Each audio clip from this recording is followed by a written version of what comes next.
I'm Alex Mozed, and welcome to Winner Take All, where we talk about the constant battle between large tech monopolies and traditional incumbents. Today, got a number of topics to discuss. First off, we had a tweet here by Paul Tudor Jones. If you don't know who Paul Tudor Jones is, he's a extremely well-renowned investor.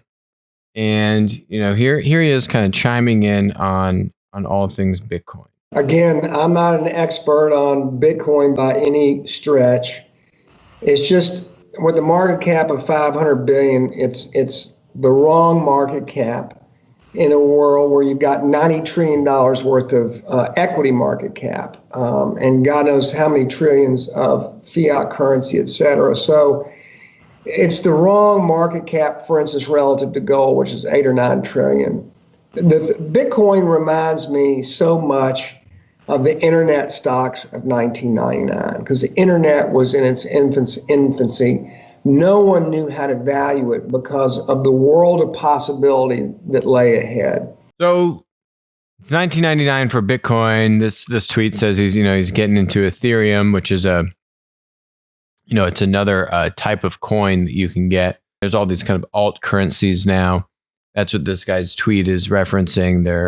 Bitcoin is a gateway drug. These 1% allocations from funds are going to increase in size and diversity into other crypto, altcoins, Ethereum.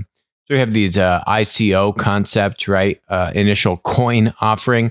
So all these kind of tech startups try to raise, money by doing these ICOs, which were, unregulated. Some startups have gotten in trouble for doing that, as a way to basically try and fundraise via creating their own currency, alt currency. So, is Bitcoin a platform is a question that, again, asked all the time. And, the short answer is the way you can think about this universe here is think about, it actually goes back to what Paul Tudor Jones is saying here, back to 1999, right? Where you have the internet coming out and it was built on a protocol, right? On kind of the HTTP protocol, right? Which is this mechanism to help websites connect and exchange information. And,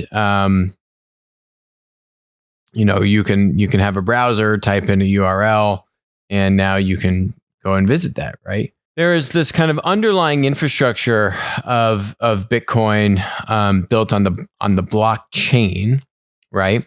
And the blockchain is kind of that decentralized pipe.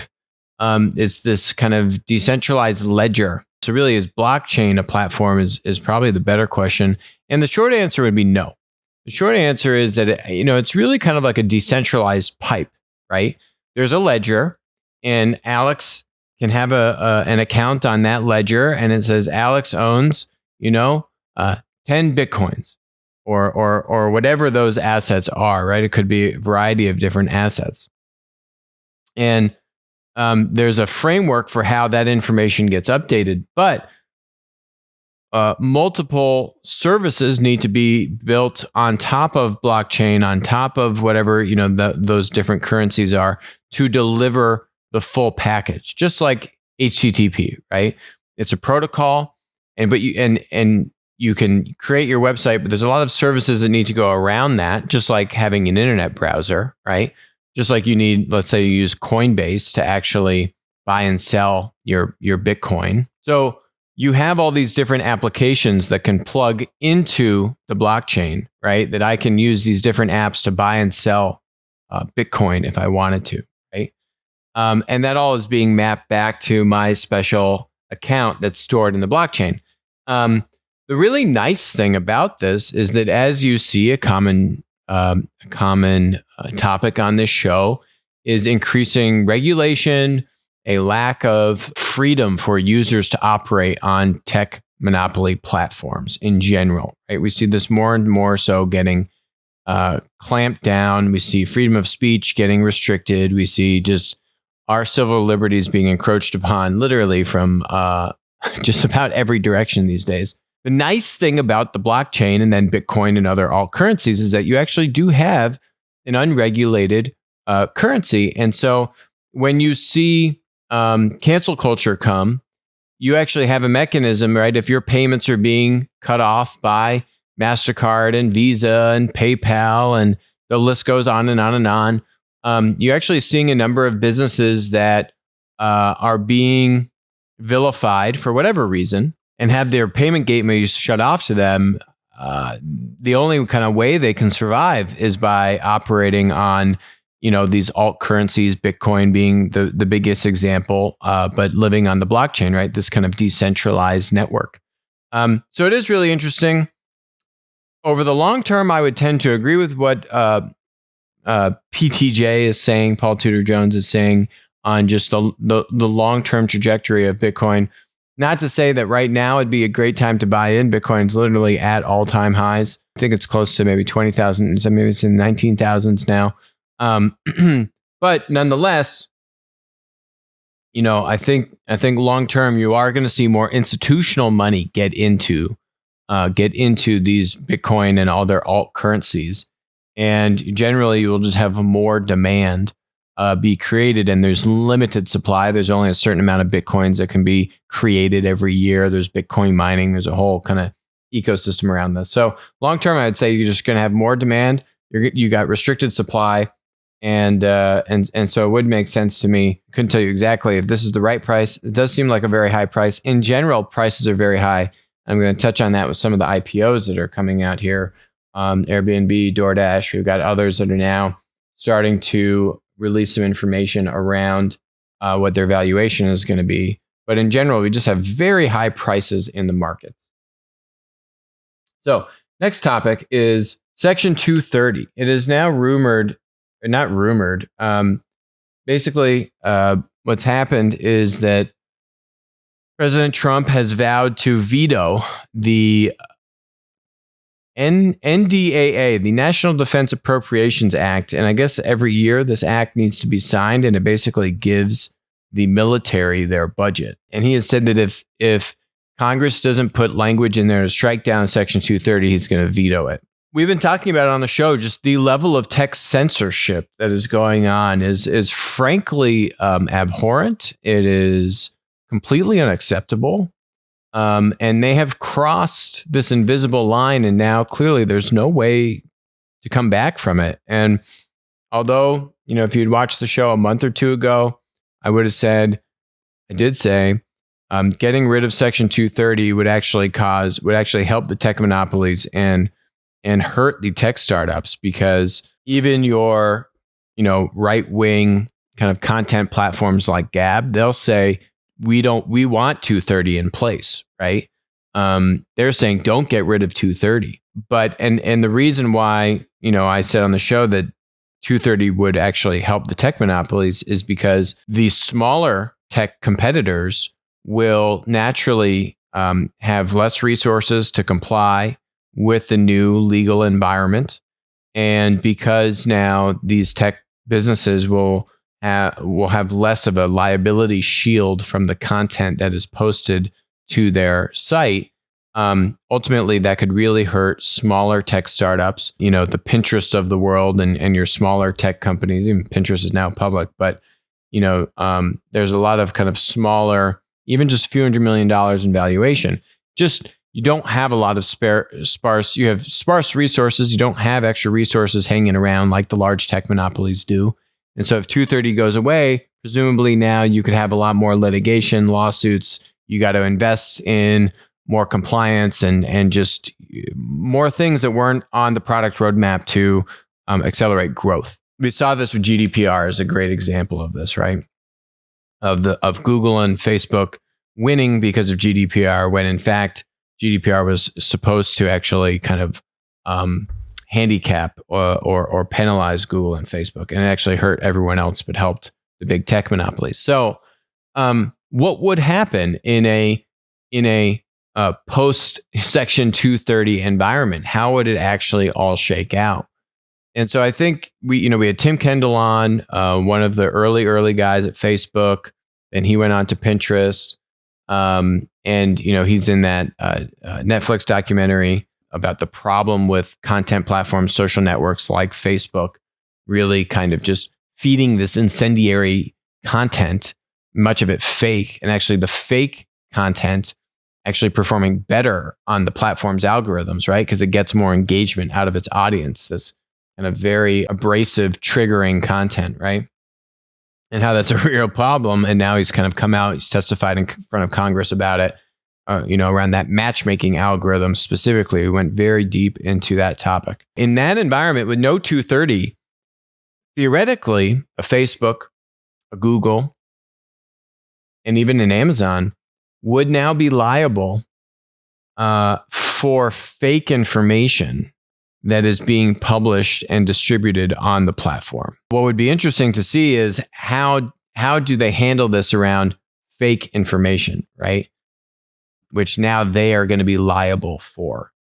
Whereas before, there was kind of here nor there. Technically, the publishers, let's say the media, is responsible for publishing fake information, and they can be held liable for it. Doesn't happen a lot, but it can happen, and it has happened, and could continue to happen. But again, the media companies don't have a lot of money, so they don't really have the biggest target on their back. Thanks to Facebook and Google have basically destroyed the media company's business model, as we also spoke about that with Tim. So presumably, it would force the large content platforms, Twitter included, theoretically any content platform and every content platform, to have much stricter controls on what content is published on the platform. And wow, I mean, there's a lot of implications for that. Net, do you get a better environment at the end of the day? I don't know. It will certainly change things. I don't know if it'll be for better or for worse.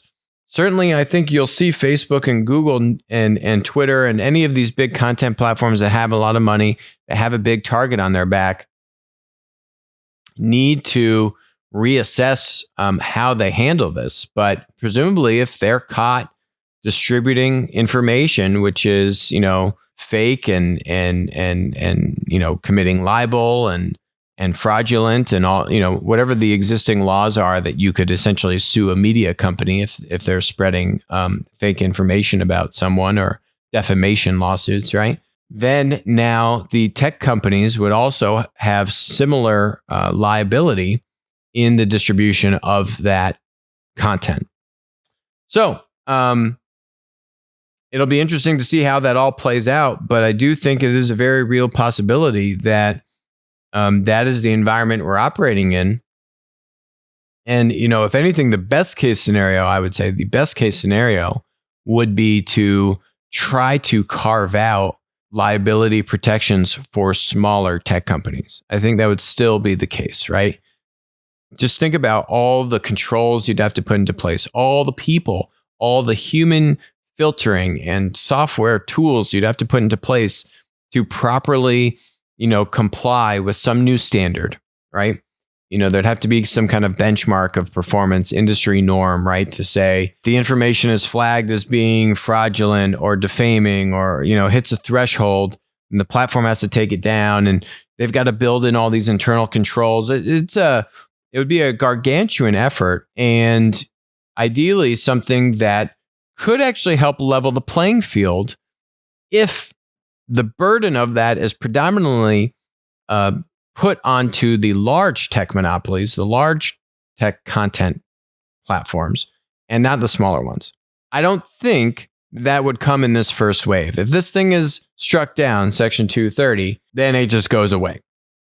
But again, this is Congress, and they write the laws, so they could in negotiation, if kind of put some carve outs in there. I'm sure big tech is trying to get a carve out for themselves rather than the small tech companies, right? They don't really have a voice on Capitol Hill. That's the irony in all of this. But nonetheless, that would be the ideal, I think, is to have a carve out for the smaller tech players.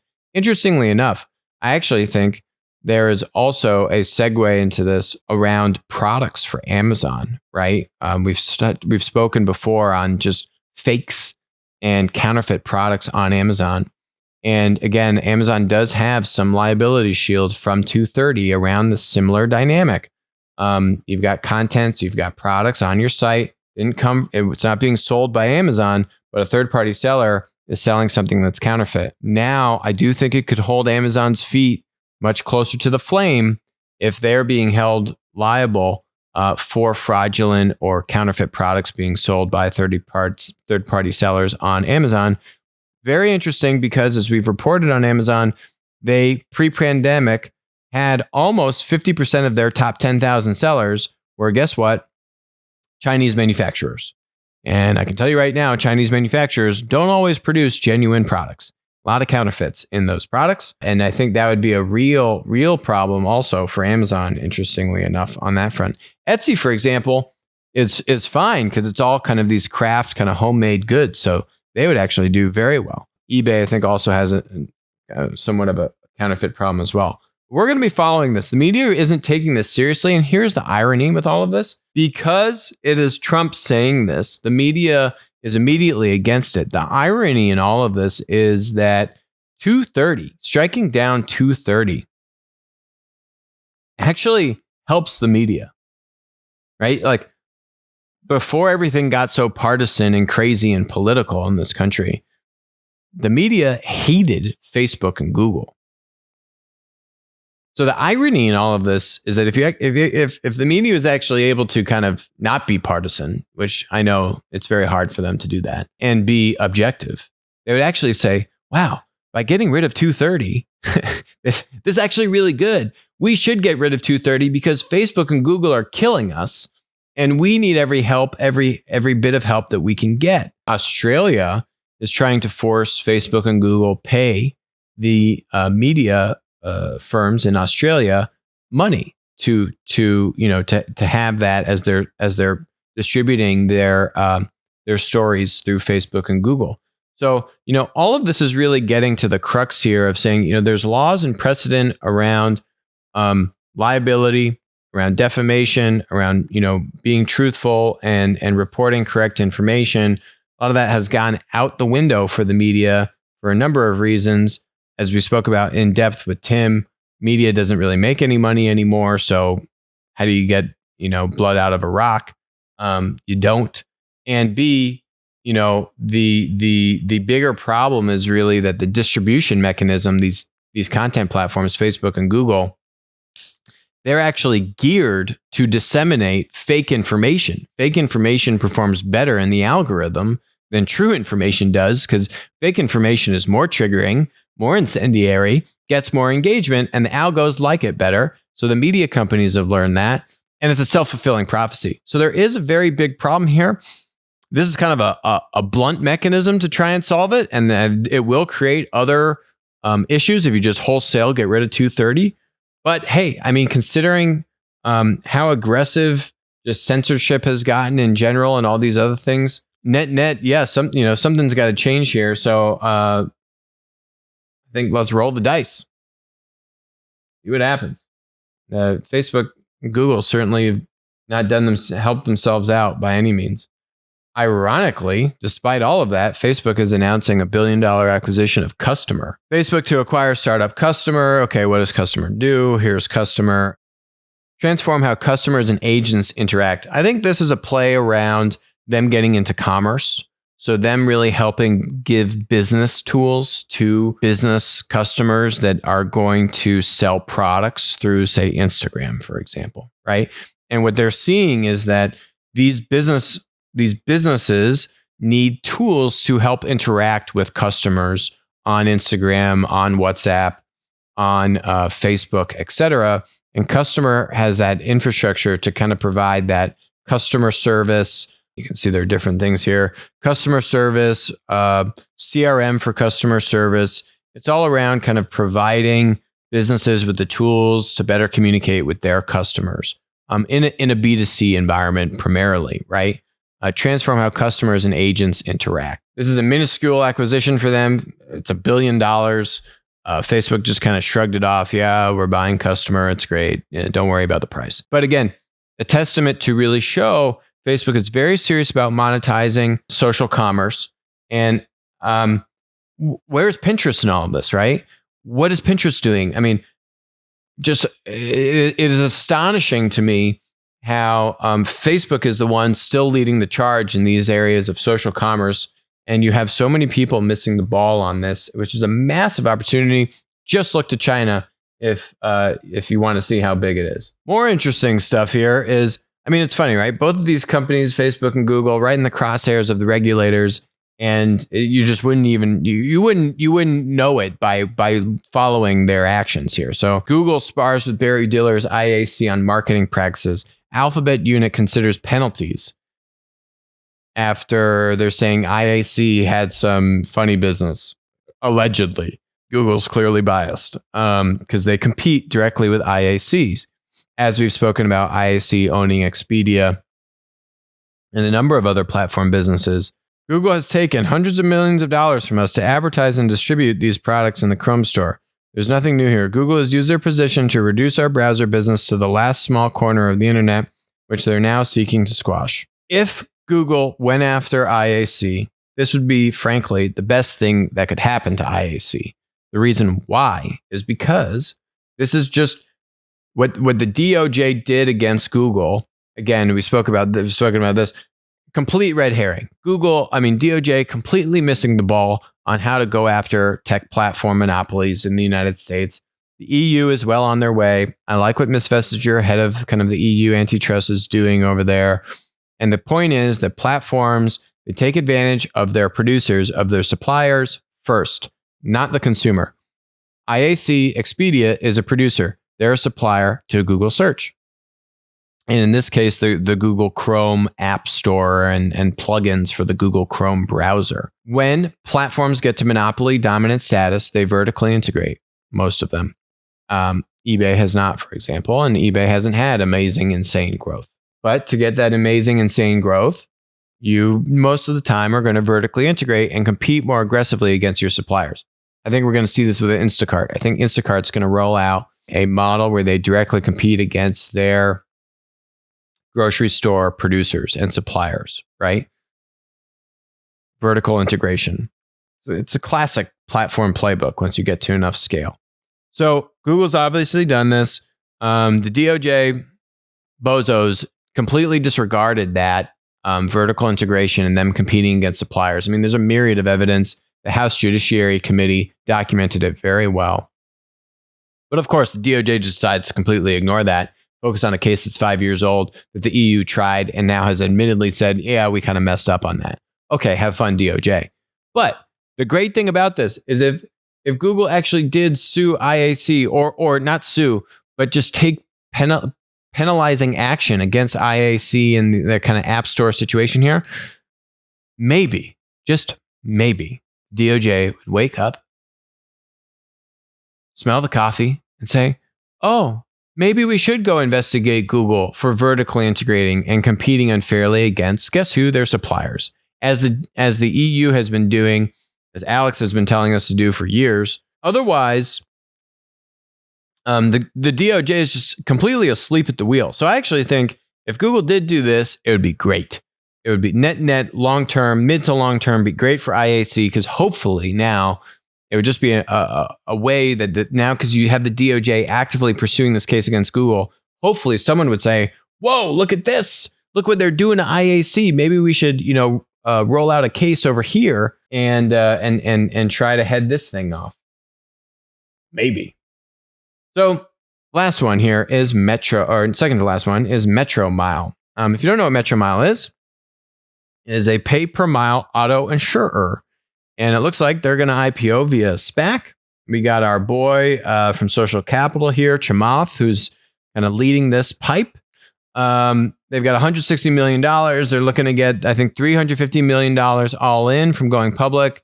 They're saying they got a $1.3 billion valuation, I guess. Estimates are that they have sub $200 million in revenue. Wikipedia, I think, pegs them around like $140 million in revenue, something like that. So what does Metromile do? Basically, they give you this, it's called like an ODB2 device. You plug that into your car.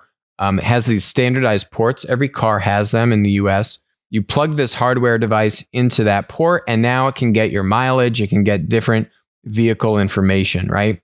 And then boom, it pipes that stuff up to the cloud. It tracks how much you're driving and other stats about how you drive. And then it gives you this pay per mile insurance, right? So the idea is that you're not just paying for a blanket insurance, car insurance policy, you're getting something that's customized to your driving habits. And then you can ideally pay less for the same level of coverage, right? Because it's just saying, well, if you only drive 300 miles a month, then why do you need to pay kind of full rack rate what everyone else was paying? So in 2018 was the last actual fundraise on the books for these guys. For Metromile, they raised about $90 million. And my sources have it around at about a $500 million valuation 2 years ago, in summer, 2.5 years ago, in summer of 2018. So now you got them, like 120%, 130% would be the goal 2.5 years later with this IPO. The markets are great right now to IPO. Just everything is up, up, up. But the price on this thing, right? So Geico obviously is a good comp, but Geico is owned by Berkshire Hathaway, so you can't get access to it. You got Progressive. Progressive Insurance also does predominantly car, RV, this kind of boat insurance. $54 billion market cap. They are doing a roughly $40 billion in revenue.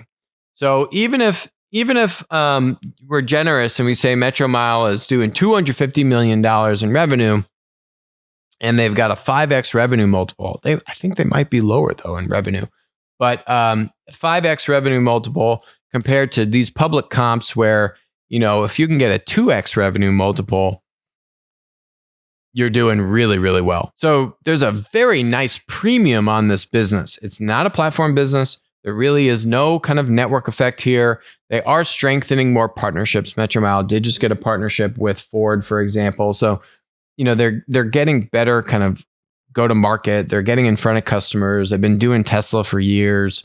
Now they're getting in with Ford and other OEMs. So they're building out the business nicely. Not a platform business. Does have a nice premium on it. You are seeing some of the other auto insurance companies try to launch a competitive product to Metromile, but clearly Metromile's been able to still have some pretty good growth here. To me, maybe you have one of these really big laggard auto insurance companies. I mean, these are big companies, right? Buy Metromile. Eventually, if they're just too far behind to catch up, they're just getting beaten, and they say, "Okay, I'll bite the bullet." I could see that being a likely outcome, not necessarily immediately, but sometime down the road. I don't think you've kind of seen the competitors play as aggressively in this space as one would have expected, or certainly liked to see. So. Last topic is China getting bolder. There's a reason why Applico does not work with Chinese companies. There's a reason why we don't work with Russian companies. We don't work with communist totalitarian regimes. We have a mission and a vision to help educate the world, help bring the world and society into a platform economy, into a modern economy. And platform businesses, by and large, even though we talk about these tech monopolies taking advantage of producers and all this kind of stuff, by and large, platforms, even the tech monopolies, do create a lot of positive value for society. Even Amazon, right, where we say they're just crushing these retailers, they're taking advantage of sellers and all this. Even Amazon, they are helping a lot of sellers at the same time, right? For example, their recent stat with kind of the Black Friday stat was that they said over $5 billion was spent on products from small businesses, right? So I think these kind of smaller third-party sellers, right? $5 billion. So there definitely are, and I'm not saying it's okay, but there definitely are plenty of examples that once you get that dominant tech monopoly platform status, you do start to take advantage of your producers and your sellers. So, not dismissing that, but again, there is also a lot of positive. Okay. And I think select regulation, as we talk about on the show, can be a great mechanism to try and kind of rein in suppliers getting taken advantage of. And hopefully we'll see the EU really lead the charge on that. Sad to say the US isn't doing it, but hope someone's got to do it. So we're going to continue to follow Ms. Vestager on that path. But when you have a dominant tech platform monopoly business coming out of a communist totalitarian regime, all that kind of upside equation it no longer balances. It no longer makes sense, right? That upside to small businesses or whatever that use case is, enabling creativity, right? This show being out on YouTube and all these places, all that goes out the window. And now the negatives very much so outweigh the positives. Although there still are positives for what Ant Financial has been able to do to bring, digital currency into rural China, for example. A lot of positives. However, they can run whatever they want to do, however they want to do it inside of China. But when it comes to Applico working and where we want to do business, we're not going to do it. When it comes to this show and how we view Chinese tech monopolies expanding internationally, not a good situation. What has happened to these Chinese tech monopolies is they have been mechanisms of the CCP to not only enforce and impose their will abroad, but unfortunately do it at home too. And you see that in the nanny state that is now 21st century China. It's literally out of a book. You could say it's 1984 on steroids, where everything is watched, everything is monitored. If you're a nurse in December talking about Corona on WeChat, your family is now going to get a visit by the police and they're going to get reprimanded or they might get arrested. You're not allowed to talk about that.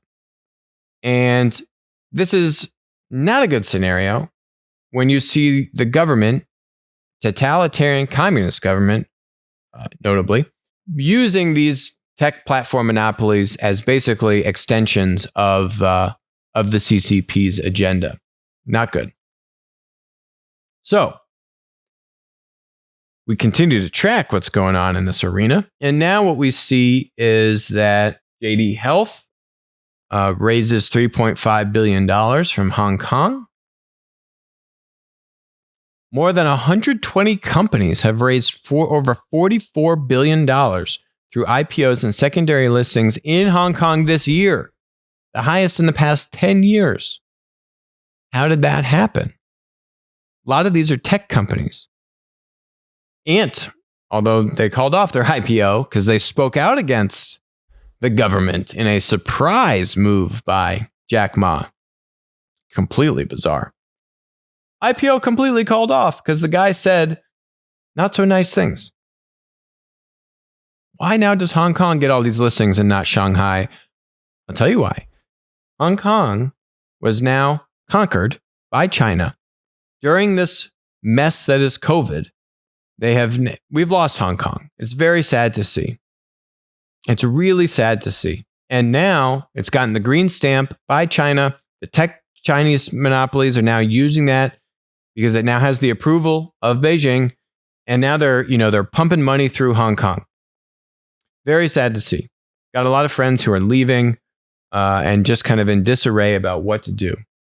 So now we saw this. House passes bill to grant temporary refuge for Hong Kongers in the US. I love this. I think this is a great initiative. I fully support this. We need to do everything that we can, albeit it's somewhat limited what we can do at this point. The damage, for the most part, has been done. But this is giving kind of special status to Hong Kong, folks from Hong Kong that are in the US that can't go back to Hong Kong, rightly so. And it's trying to put more protocols in place for people that are trying to flee Hong Kong and need somewhere else to go. Britain earlier this year offered a bespoke route to citizenship for Hong Kong residents holding the British national overseas status, available to those born before Hong Kong's transfer of sovereignty from Britain to China in 1997. This has not been passed in the United States, but hopefully it does.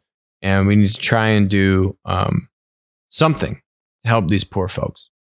The last thing that we're seeing on particularly this point about getting bolder, when it comes back to tech, we are seeing China weaponize and leverage technology in such profound ways. I mean, I got to give them credit. We talk about the 50 Cent Army on the show. We talk about how we've been a target of the 50 Cent Army. The 50 Cent Army is literally hundreds of thousands of people in China employed by the CCP that go and post comments on content platforms outside of China, like YouTube, TikTok, etc. And they post comments to influence people's opinions about China in a positive way.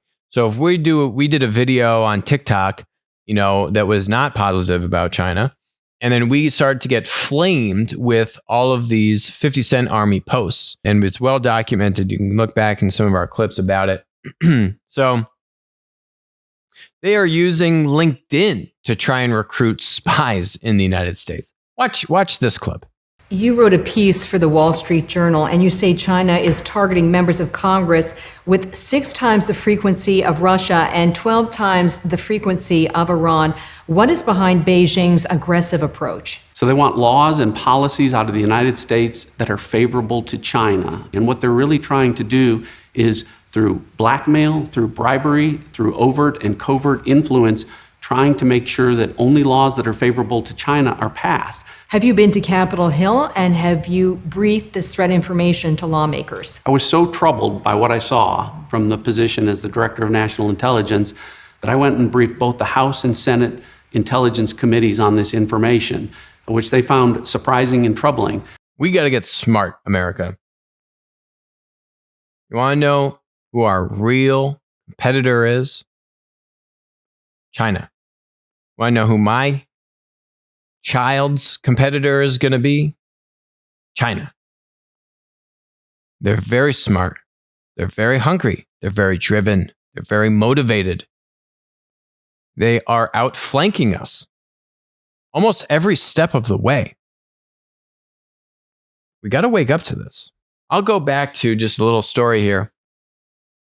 In this book won the Bilingual Award of the Year at this really, to-do Chinese publication. And I went to Beijing. I was in the belly of the beast. This was probably maybe 2 or 3 years ago. It's called the Yikai. Yikai, I guess, is one of the preeminent kind of like media publications, journalist publications in China. It was the Yikai, guess what? JP Morgan conference.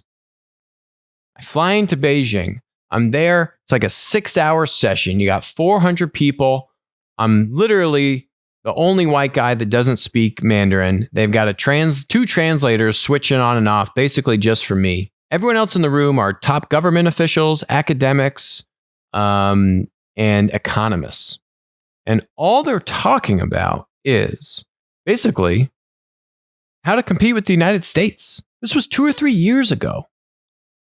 And they broke it down on 3 wavelengths. I was shocked sitting there witnessing this. 3 wavelengths, very smart. 1, military. Makes sense. Not only is China propping up its own military, China is now exporting its military systems to other governments that are friendly with China. Number 2 is economically. We're seeing this with the Belt and Road Initiative. We're seeing this with subsidies to Huawei. And that brings me to the third point. Technology.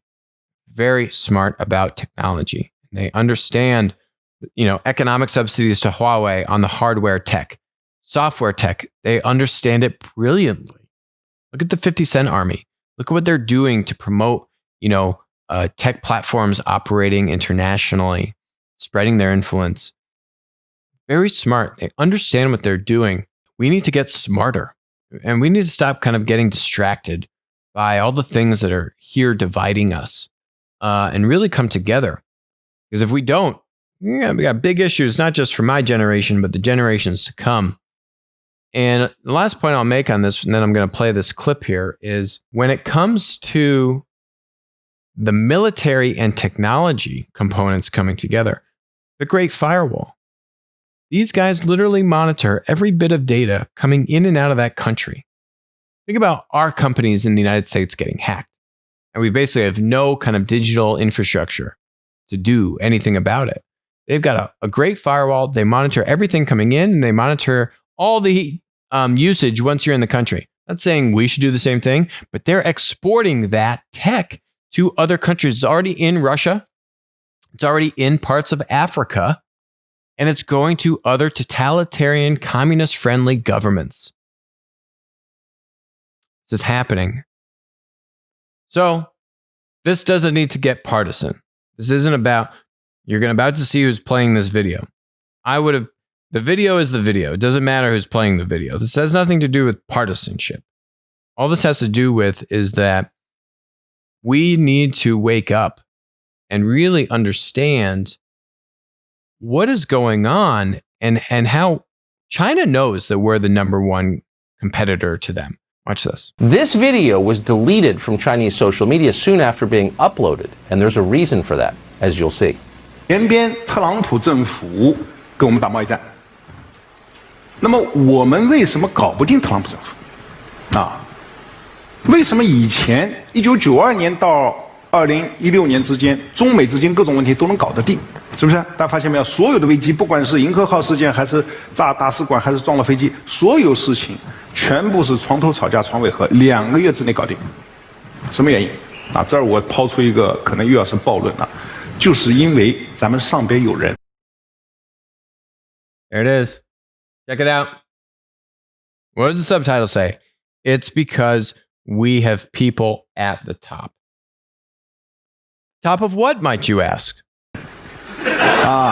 就是我们在美国的权势核心圈 At the top of America's core inner circle of power and influence. This guy doesn't get on stage and say this stuff by accident. This stuff is never a coincidence. Absolutely the case. And I think every American, doesn't matter if you're American, what country you stand for, right? If you have elected officials in office, they need to have the best interests of the people in the country in mind. Period. Shouldn't that be the expectation? Not a partisan thing here. But we're getting so distracted from the real challenges at mind. And it's really unfortunate to see. China knows what they're doing. They absolutely have penetrated myriad of officials in our government, in our federal government, in our state governments, in our local governments with money. And he goes on to talk about basically how they use money with Wall Street. Because Wall Street, again, Wall Street wants profits. Wall Street wants growth. And, if you were to ask the CEOs of the top 100 American companies, something need to be done about China. Behind closed doors, every single one of those people would tell you yes. Publicly, they can't say that. Probably because many of them actually have business in China. Behind closed doors, they would say absolutely. Doesn't matter what side of the aisle you're on politically in this country or abroad.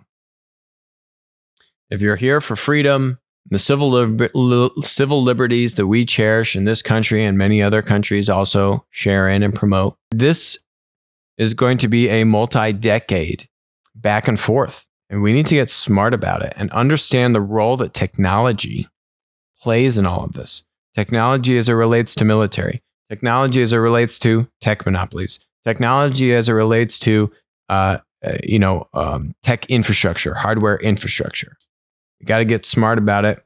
We got to get smart fast, and we got to have officials that have the best interests of this country in mind, and not their pocketbooks or their relatives' pocketbooks in mind. That's what I'll leave it with you today. Thanks for joining us on Winner Take All. Talk to you soon.